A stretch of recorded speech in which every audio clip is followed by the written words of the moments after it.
மக்காவை நோக்கிய புனித அந்த ஹஜ் யாத்திரை என்பதை முஸ்லிம்கள் தங்களுடைய வாழ்நாளின் இலக்காக அல்லது வாழ்நாளின் முக்கிய குறிக்கோளாக செலுத்துகின்ற இந்த நிகழ்வில் இடம்பெற்ற இந்த மரணங்கள் என்பன 1000 கடந்து விட்டன என்பதுதான் உண்மையான செய்தி. மக்காவில் இருந்த அந்த அரிஃபா என்கின்ற ஒரு மலைப்பகுதிக்கு செல்வதற்கான பயணப்பாதை என்பது சில மைல் தூரங்கள் நடக்க வேண்டிய தேவை ஏற்பட்ட பொழுது அவர்களால் அவ்வாறான நிலைமையை தாக்கு பிடிக்க முடியாமல் அவர்கள் இறந்ததான செய்தி தான் வருகின்றது. அதாவது இந்த வெப்பமடைதல் என்பது அவர்களுடைய கட்டுப்பாட்டிற்கு மேற்பட்டதாக அல்லது அவர்கள் எதிர்பார்த்ததற்கு மேலாக இருந்த காரணத்தால் இந்த மரணங்களில் நிகழ்ந்திருக்கின்றன. சவுதி அரசின் மீதான ஒரு பார்வை, அதாவது குறைப்பட்ட பார்வையும் இந்த விவகாரத்தில் இடம்பெறுகின்றது என்றால் இது வருடம் நடைபெறுகின்ற நிகழ்வு. இவ்வாறான நிகழ்வுக்கு இவ்வாறான மக்கள் வருவார்கள் என்பது தெரியும். அமெரிக்காவில் நீங்கள் குறிப்பிட்டது போல பல நகரங்களும் இந்த வெப்ப பிரச்சனையால் பாதிக்கும் என்பது நிச்சயமாக இவ்வாறானவற்றை காலங்காலமாக நூற்றாண்டுகளுக்காக ஏதோ ஒரு வடிவத்தில் சந்தித்து வருவதால் அது மீளவும் தண்ணீர் பஞ்சம் மற்றும் கடும் வறட்சி போன்றவை எல்லாம் ஏற்படக்கூடிய சாத்தியக்கூறுகள் இருக்கின்றன. காட்டு தீ என்பதுதான் இந்த பலமான அழிவை தரும் விடயமாக அமைய போகின்றது. ஏனென்றால் மரங்கள் உரசும் பொழுது கூட இவ்வாறான தீக்களை ஏற்படுத்துவதற்கு இவ்வாறான ஒரு வெக்கல்லை உயர்ச்சி என்பது காரணமாக இருந்தது. அவசரமா கேஷ் தேவைன்னு வரும்போது அடுத்தவங்கள்ட்ட நாங்க கேட்கறதையும் விட எங்களுடைய நகையை அடகு வைக்கிறது வசதியானது. வட்டி அதிகமா இருக்குமோ இல்ல நகை பாதுகாப்பா இருக்குமோன்னு நீங்க நினைக்கலாம். அதுக்காகத்தான் நான் கேஷ் பாயிண்ட்ல அடகு வைக்க வந்திருக்கிறேன். மிக குறைந்த வட்டி, லாக்கர்ல வைக்கிற மாதிரி நகைய பாதுகாப்பா வச்சிருக்காங்க. இதை விட என்னங்க வேணும்? Cash Point, money transfer, currency exchange, check cashing, cash for gold, gold loans அனைத்துக்கும் Cash Point. வணக்கம் நேயர்களே, மீண்டும் ஒரு செய்தியின் பின்னணி நிகழ்ச்சியில் உங்கள் அனைவரையும் சந்திப்பதில் மிக்க மகிழ்ச்சி அடைகின்றோம். இன்றைய தினம் பேச போகின்றோம் என்னவென்றால், அதிக வெப்பநிலை உலக நாடுகளிலுமே உணரப்படுகின்றது. அது மட்டுமில்லாமல் புவி வெப்பமடைதல் பற்றியும் பேச போகின்றோம். அதை பற்றிய தகவல்களை பெறுவதற்காக சுரேஷ் சர்மாவை இணைத்துக் கொள்ள போகின்றோம். வணக்கம் சுரேஷ் சர்மா. வணக்கம் சுதர்ஷினி, வணக்கம் நேயர்களே.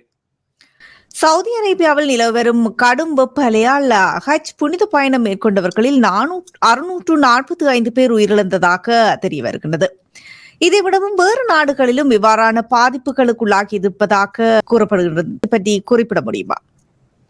ஆமாம், இந்த விடயம் என்பது மிகவும் ஒரு கவலை தருகின்ற விடயமாக அமைந்திருக்கிறது. காரணம் என்னவென்றால், ஒரு புனித பயணத்தின் போதான பேரிடர் என்று இதனை குறிப்பிடலாம். இந்த மக்காவை நோக்கிய புனித அந்த ஹஜ் யாத்திரை என்பதை முஸ்லிம்கள் தங்களுடைய வாழ்நாளின் இலக்காக அல்லது வாழ்நாளின் முக்கிய குறிக்கோளாக செலுத்துகின்ற இந்த நிகழ்வில் இடம்பெற்ற இந்த மரணங்கள் என்பன 1000 கடந்து விட்டன என்பதுதான் உண்மையான செய்தி. அவை 1000 மேற்பட்ட மரணங்கள் அங்கே இடம்பெற்றிருக்கின்றன. அதற்கான காரணங்கள் அங்கே அவர்கள் ஏற்பாடு செய்கின்ற போக்குவரத்துக்கள் மற்றும் மக்கள் சென்று வருகின்ற இடங்கள் எல்லாம் இந்த அங்கே அதிகூடிய வெப்பம் நிலவிய காரணத்தால் சுமார் 52 செல்சியஸ் என்கின்ற வெப்பம் நிலவிய காரணத்தால் அவர்கள் அந்த குளிர் சாதனங்கள் இல்லாத இடங்களில் நின்றது, மற்றது நடந்து சென்றது போன்ற பல விடயங்களால் அவ்வாறான பாதிப்புகளுக்கு உள்ளாகி இருக்கிறார்கள். இதில் குறிப்பாக எகிப்தியர்கள் மற்றும் இந்தியர்கள் மற்றும் அல்ஜீரியர்கள் போன்றவர்கள் அதாவது குறைந்த காசில் பயணம் மேற்கொள்வோர் அல்லது அந்த சரியான பயண ஒழுங்குகளை செய்யாதோர் தான் இவ்வாறான நிலைமைக்கு அகப்பட்டிருக்கின்றார்கள். குறிப்பாக இந்த மக்காவில் இருந்த அந்த அரிஃபா என்கின்ற ஒரு மலைப்பகுதிக்கு செல்வதற்கான பயணப்பாதை என்பது போக்குவரத்து வாகனங்கள், பஸ்கள் போன்றவற்றின் மூலம் செயற்படுகிறதாக இருந்தாலும் அவர்கள் எல்லாம் சில மைல் தூரங்கள் நடக்க வேண்டிய தேவை ஏற்பட்ட பொழுது அவர்களால் அவ்வாறான நிலைமையை தாக்கு பிடிக்க முடியாமல் அவர்கள் இறந்ததான செய்தி தான் வருகின்றது. அதாவது தெரிந்து கொண்டே இறந்திருக்கின்றார்கள். அவர்களால் நடக்க முடியாமல் போயிருக்கின்றது. அவர்களுக்குரிய குடியிருப்பான தண்ணீர் வசதிகள் எல்லாம் இல்லாத காரணத்தால் அவர்கள் இவ்வாறான மரணங்களை சம்பவிக்க நேர்ந்திருக்கின்றது. ஆனால் சவுதி என்பது ஒரு வளர்ந்த கட்டமைப்பை உடைய ஒரு நாடு. அதனுடைய கட்டமைப்பில் இவ்வாறான தாக்கங்கள் ஏற்படாமல் செயற்படுத்தக்கூடிய பல விடயங்கள் இருந்தும் இந்த விடயத்தில் சில வேளைகளில் இந்த தரகர்கள் மூலமாக வருவோர் போன்றவர்களுக்கு இந்த நிலைமைகளை அவர்கள் எதிர்பார்க்காமல் இருந்திருக்கலாம். எனவே சவுதி அரசின் மீதான ஒரு பார்வை, அதாவது குறைப்பட்ட பார்வையும் இந்த விவகாரத்தில் இடம்பெறுகின்றது என்றால் இது வருடா வருடம் நடைபெறுகின்ற நிகழ்வு. இவ்வாறான நிகழ்வுக்கு இவ்வாறான மக்கள் வருவார்கள் என்பது தெரியும். இருந்த பொழுதிலும் இந்த வெப்பமடைதல் என்பது அவர்களுடைய கட்டுப்பாட்டிற்கு மேற்பட்டதாக அல்லது அவர்கள் எதிர்பார்த்ததற்கு மேலாக இருந்த காரணத்தால் இந்த மரணங்களில் நிகழ்ந்திருக்கின்றன. அவற்றின் இந்த மரணங்களில் இந்த பலியானவர்கள் வறுமை கோட்டின் கீழானவர்கள் அல்லது அதாவது இந்த மத்திய தர மக்கள் என்றுதான் கூற வேண்டும். அடுத்த கேள்வியாக இப்பொழுது பார்த்தால் அமெரிக்காவில் 1/5 பங்கானவர்கள், அதாவது கிட்டத்தட்ட 70 மில்லியனுக்கும் அதிகமான மக்கள் இந்த வெப்ப எச்சரிக்கைக்கு உட்படுத்தப்பட்டிருக்கின்றார்கள். இது எவ்வாறான ஒரு தாக்கத்தை கொண்டு வரும் அப்படி சொல்லி நினைக்கின்றீர்கள்? இந்த வாரம் என்பது நிச்சயமாக அவ்வாறான ஒரு நிலையை ஏற்படுத்தி இருக்கின்றது. அமெரிக்காவில் நீங்கள் குறிப்பிட்டது போல பல நகரங்களும் இந்த வெப்ப பிரச்சனையால் பாதிக்கப்பட்டிருக்கின்றன. இதற்காக ஒரு வெப்ப அழுத்தமான காற்று மண்டலம் ஒன்று பிரவேசித்ததுதான் இதற்கான காரணமாக இருந்தாலும் இதன் மூலம் ஏற்படுகின்ற இந்த காட்டு தீ போன்றவை அல்லது திடீரென ஏற்படுகின்ற நிலைமைகள் போன்றவை எல்லாம் பல சேதங்களை ஏற்படுத்துவதாகவும் அமைந்திருக்கின்றன. குறிப்பாக மெக்சிகோவின் பகுதிகளில் இருந்து காட்டு தீ என்பது அங்கே இப்பொழுது பரமாக பரவி இருக்கின்றது. அங்கிருந்து மற்றும் டெக்சாஸ் இதர மாகாணங்கள் எல்லாம் கரையோர மாகாணங்கள் எல்லாம் இந்த வெப்பங்கள் உணரப்படுகின்றன. மக்களுக்கு பாரிய எச்சரிக்கை, கடும் எச்சரிக்கை விடுக்கப்பட்டிருக்கின்றது. அந்த எச்சரிக்கையின்படி அவர்களுக்காக தங்க நிலையங்கள் கூட திறக்கப்பட்டிருக்கின்றன. அதன் பிரதிபலிப்பாகத்தான் கனடாவில் கூட 5 மாகாணங்களில் இதன் தாக்கம் என்பது தெரிகின்றது. குறிப்பாக ஒன்டாரியோ, கியூபெக் போன்ற மாகாணங்கள் இரண்டுமே இதன் பாதிப்புகளை நேரடியாக உணர்வையாகவும், அதே போன்று டொரண்டோ பாரிய பிரதேசம் கூட இதன் பாதிப்பை நேரடியாக உணர்வையாக இருந்தாலும் அமெரிக்கா நகரங்கள் ஏற்பட்ட பாதிப்பு அல்லது அங்கே ஏற்பட்ட வெப்பநிலைக்கு ஈடான வெப்பநிலையாக இவை இல்லை. அதிலும் விட குறைவானவையாக தான் இங்கே அந்த வெப்பநிலை வந்து சேர்கின்றது.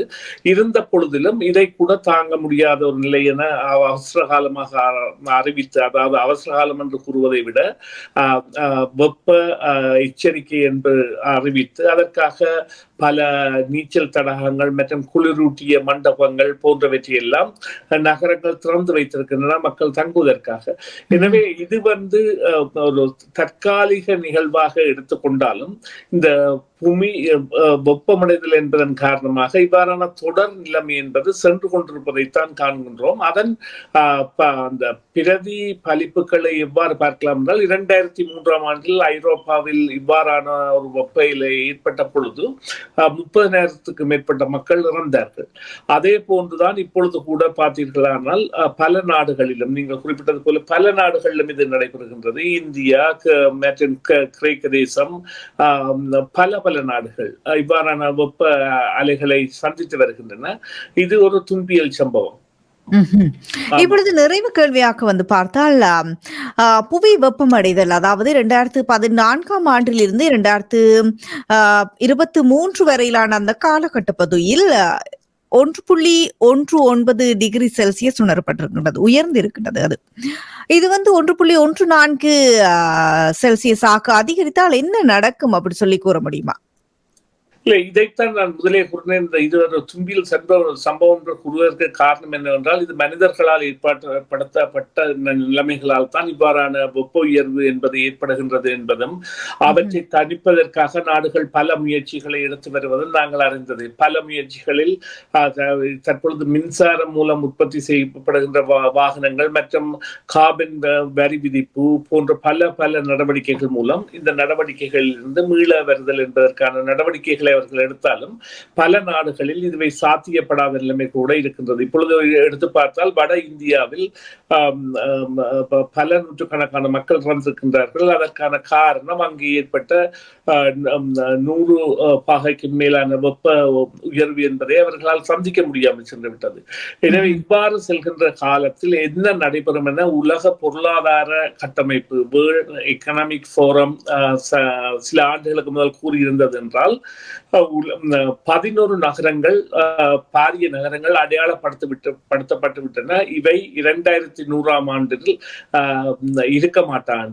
அதில் இப்பொழுது அமெரிக்காவில் 3 நகரங்கள் என்று நினைக்கிறேன். மயாமி, லூசியானா, இன்னொரு நகரம் பேர் எனக்கு உடனடியாக ஞாபகம் பெறவில்லை. அதே போல ஏதென்ஸ் மற்றும் இந்தோனேஷியாவில் ஜகார்த்தா மற்றும் நைஜீரியா போன்ற பல நாடுகளில் 11 நகரங்கள் முக்கியமாக இந்த பூமி பந்தில் இருக்க மாட்டான், சிங்கிங் சிட்டிஸ் என்று அவரை கடலில் மூழ்கிவிடும் என்கின்ற நிலைமை அவர்கள் திட்டவட்டமாக அறிவித்து விட்டார்கள்.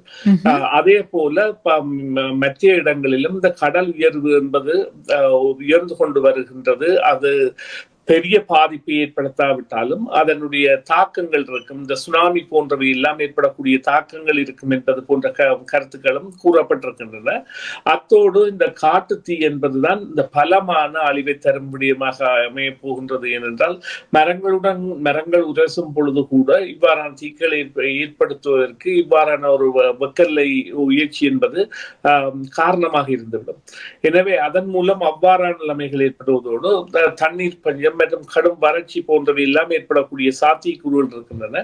ஆனால் இருந்த பொழுதிலும் இந்த உலகம் என்பது நிச்சயமாக இவ்வாறானவற்றை காலங்காலமாக நூற்றாண்டுகளுக்காக ஏதோ ஒரு வடிவத்தில் சந்தித்து வருவதால் அது மீளவும் உருப்பெறும். ஆனால் என்ன அந்த எதிர்பார்த்த நிலைமை என்பது சாதாரண காலநிலை என்பதை விட மிகைப்படுத்தப்பட்ட காலநிலையாக மாறி வருகின்றது என்கின்ற யதார்த்தம் என்பது இப்பொழுது உணரப்படுகின்றது.